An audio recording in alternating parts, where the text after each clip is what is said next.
Since the start of lockdown, millions of us have had to adapt to working remotely. But experts are warning that inadequate home office setups could be responsible for a rise in back pain. Well, today we are joined by leading osteopath Garry Trainer, who is sharing his advice. Morning, Garry. Great to see you. So 36% of people say that they have been suffering from acute pains in their back since the start of lockdown, and you reckon our posture is deteriorating. Yeah, I mean, it's funny that the word laptop, you shouldn't have it on your lap, because what it does, it encourages you to bend your head forward, and every time you drop your head forward, it increases the pressure in the disc.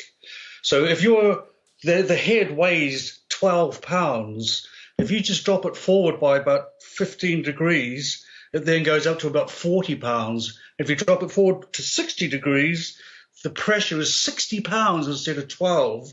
So it puts an excess strain on the muscles and on the nerves, and then that creates headaches and often pain down the arms. So, just keeping a good posture can prevent a lot of back pain developing in the first place. And so when it comes to pain, there are two types of pain. You've got nerve pain and muscle pain. So how do you know which one you've got?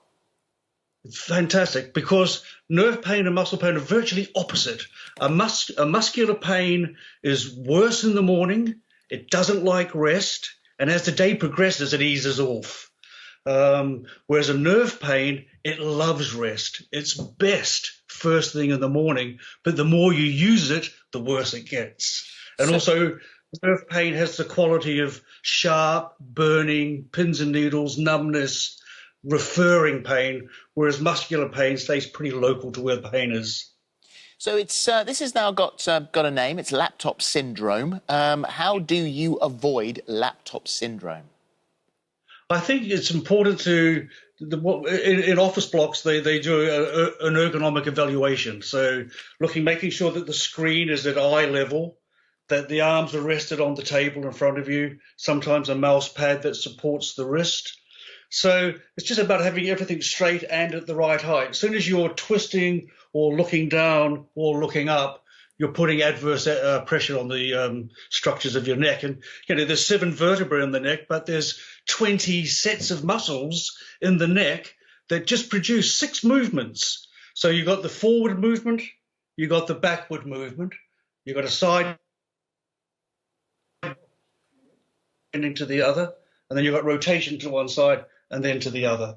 So that's the 6 basic moves for the neck. So to ensure that the neck remains supple and mobile, you want to do that as often as you remember. Some people have little alarms on their desk so that every half hour they do a little stretching routine, or just get up and move around. I mean, also in offices nowadays, you often see these standing desks, and I think these are fantastic. You wouldn't want to stand all day. You basically want to change your position as often as you can. But standing is a very good option. OK, what about then if you've so you've improved your work environment, you've raised your laptop, all that sort of stuff. But what about exercises that you can do? Yeah, what you do first of all, you want to stretch the area first, and then you want to strengthen it second. So when you stretch, those 6 basic stretches, so that's a movement. A stretch is when you get to the end of range and you go that little bit further, and you can feel it as you do it. So you can also, if you're doing a stretch, you can assist the movement. So you can put your hands behind your head and you can help the movement. You can push yourself into a better stretch, and you can take your head to the side. So that's assisting the movement, and that helps stretch the muscle. If you want to strengthen the muscle, you want to resist the movement. So if I want to strengthen the muscles that take my head forward, I would resist the forward movements. I'll put my hand on my forehead and I'll push against it. Oh, you can see it when you do it. You can see the muscles in the neck contract. That emoji. Don't. It looks. I feel like this daily. Oh no! So you're pushing into your hand. Yes, you push your head into your hands and you resist the movement. So if you want to do the muscles that go back, you put your hands behind your head and you push back against resistance. Okay. So what about if those sort of things don't work, and you think that there may be an issue, what about long-term treatment? the most important thing with back pain is getting a positive diagnosis, and there's a variety of ways of doing that. Just a good physical examination, you should be able to come to a pretty specific diagnosis. Then you've got the use of scans and x-rays, but they say you should use a scan to confirm a diagnosis rather than make a diagnosis. So the most important thing is to find out exactly what structures are involved. So if it's a nerve, it requires a certain treatment approach, whereas if it's a muscle, it requires another approach. So it's a matter of finding what's the diagnosis and what structures are involved, and then you can treat it very specifically and accurately. What about things like acupuncture? Acupuncture I love. I've been doing it for 35 years. I do it on myself a lot.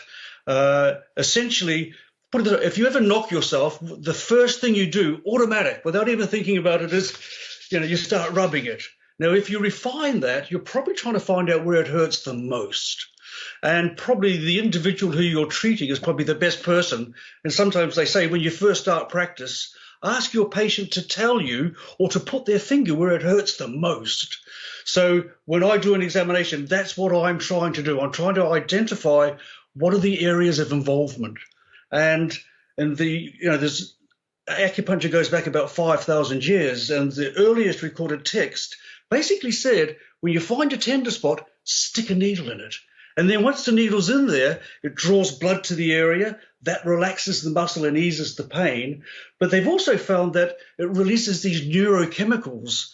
And whenever the nervous system is being stimulated, of which 80% of acupuncture points are on nerve pathways or nerve junctions or nerve endings, when you really do acupuncture, these morphine-like substances are released from the base of the brain, and they have a pain-relieving effect.